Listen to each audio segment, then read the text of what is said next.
দেখুন, অনেক হয়েছে, বাস সিরিয়াসলি অনেক হয়েছে। দেখছেন, যাকে চেনেন, আমি আজকে নিশ্চয়ই আমি বিপক্ষে কেন সবসময় বলবো। 3 মিলিয়ন, 30 লাখের ওপরে এনার ফলোয়ার, সবাই চেনেন।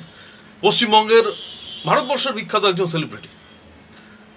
কেন কেন কেন বারবার তাকে নিয়ে সমালোচনা করবেন? 30 লাখ তার ফলোয়ার, সাধারণ সংখ্যাটা নয়। আমি বলছি না, তার এক শুভাকাঙ্ক্ষী দেখলাম বারবার বলছে 3 মিলিয়নের ওপরে তার ফলোয়ার। এমনি হয়নি, যোগ্যতায়, ক্ষমতায়, নিজের পারদর্শিতায়। কাজেই তাকে নিয়ে সমালোচনা করার আগে নিজের যোগ্যতা ভাববেন। ঠিক কথা। 3 মিলিয়ন ফলোয়ার এমনি এমনি হয়েছে?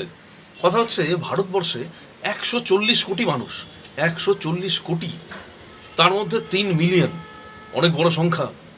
বলছি, 140 কোটির মধ্যে 30 লাখ মানুষ কি এমন নেই যাদের যাদের এমন ভিডিও দেখতে ভালো লাগে, যারা এমন ভিডিও দেখতে পছন্দ করে? কেমন এমন